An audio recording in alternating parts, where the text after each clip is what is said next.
For our next book club meet, I'm going to read the first chapter from the book Mrs. Funnybones, written by Twinkle Khanna. Today, the baby claimed that God is in the cupboard, and I explained, nope, that's just my Zara dress. Perhaps I should have scared her a bit by saying, that is not God, it's the devil, and she is trying on my Prada. The first chapter is Am I an Idiot? 8 a.m., the prodigal son, the baby, and I are wildly dancing to All About That Bass, a song that primarily deals with the concept that a big backside is infinitely better, and since the baby can also just about warble through the chorus, this is immediately declared our favorite song of all the time. The radio plays on, and there is the notorious Anaconda song again about having a big booty. And when the baby starts trying to mouth, oh my god, look at her butt, an observation that may not go down so well with her play school teachers, I hastily switch the music off. 9 a.m., trying to check my emails, I get hold of my iPad, and boom, there it is. Hashtag break the internet and pictures of Kim Kardashian pouring champagne while balancing a glass on her bottom. Kimmy, darling, why didn't you tell me why you wanted a drink? You really didn't need to pose as a human bar counter. I would have just sent my Ramu and Pappu.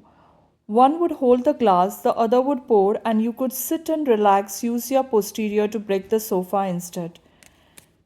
To digress a little, before the world even knew Kimi existed, and we had the famous choreographer Saroj Khan, who could certainly balance a tray and a cup of tea on her bottom if she tried, not that she ever did. She used that bit to sway gloriously and teach others to do the same, just like our politicians. I'm bringing this up to prove that anything anyone can do, we Indians could have or have done it earlier and better. As I'm formulating the rest of my patriotic speech, I hear the man of the house say, can you be quiet for just 5 minutes? And I realize that I have actually been speaking aloud while hunched over my iPad. Blimey. 11 a.m. Sitting in front of my computer and drinking coffee, I spot an email from my accountant stating, "Dear madam, my sister very dangerous. I want to saw her. Please give leave 3 days. Good day, Srinivasan." Hum. Either his sister is a serial killer and he has decided to cut her in half, or, as I quickly figure, with the help of a strong swig of coffee, he is saying that his sister is sick and he wants to see her. I send him an email back informing him that since this is his 19th relative in grave danger, he needs to either consult a tantric to remove a curse on his family or to simply stop lying to take extra days off. I shut my computer and hurriedly get ready to reach the office.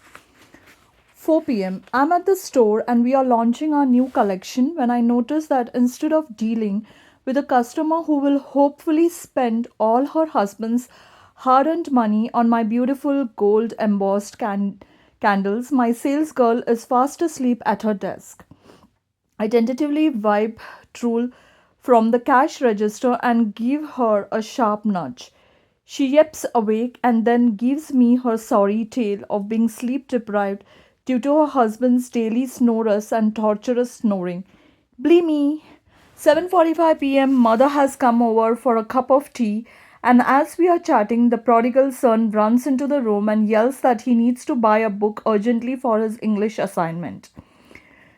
Crossword is the nearest bookstore, so we quickly decide to go there. I grab my bag with one hand, lug the baby with the other, and hurriedly ask mom to drop us off at the store while leaving instructions with the watchman to inform our driver to reach Crossword in 20 minutes. 8:10 p.m. We are at the bookstore and I tell the prodigal son, "Hey, let's go to that aisle. I need some pens and I can see some market pens there." And the baby immediately chirps, "Where pens? Show me." She is at such a precious age, curious about everything. We buy two books on poetry for the prodigal son and a Dora sticker book for the baby and head out. Standing on the dark pavement, I'm scanning the street for my car to no avail. I try calling the driver, but the number is unreachable. And after 15 minutes of being stared at by passers by with the baby squirming in my arms, the prodigal son says that he sees a rickshaw. The baby squeaks, "Where rickshaw? Show me." 8:30 p.m. the prodigal son hails the rickshaw and we all clamber in. This is the baby's first ride in a rickshaw and she is rather thrilled. We then turn into the long private road that leads to our building when the rickshaw driver suddenly says, "Madam, that hero Akshay Kumar used to live here, but now he lives in Bandra." As my mouth falls open and before I can protest, he continues, "Arey, he is married to Rajesh Khanna's daughter, na? And Dimple Kapadia is there, but the daughter doesn't have anything to do with the mother, especially now that she is the only her. So this Akshay and his family have all moved to that big house in Bandra." Bemused with the nonsense this moronic man is spouting, I say, "Really? And how would you know that?" Pat comes the answer, "Madam, rickshaw chalata hu, sab pata hai. We rickshaw drivers know everything." The prodigal son starts laughing hysterically as I struggle to pull out my fare of 17 rupees and we run up the stairs to our house. The man of the house is sprawled on the couch and I breathlessly start narrating the whole sequence. "So funny. Listen, na. Apparently Akshay Kumar used to live here, but now he lives in Bandra with his wife, hates his mother, and..." The man of the house narrows his eyes and exclaims, "You were heading towards it, but now you have gone certifiably insane." "What are you babbling about Akshay and his wife and her mother? That's us, our family." Who refers to their entire family in the third person? "You are really an idiot." I immediately correct him. The word is not idiot, but illist. Illist is a person who talks in the third person, whereas an idiot just talks. So, illist is a person who talks in the third person, whereas an idiot just talks. Though they sound similar, they cannot be used in place of each other. Shrugging his shoulders and giving me a goofy grin, he retorts, "I don't know what an illist is, but I know an idiot when I see one." The baby immediately stops playing with her tea set, looks up and says, "Where, idiot? Show me." Blimey. So let me know, everybody, how did you like this first chapter? Then again, the name of the first chapter is "Am I an Idiot?"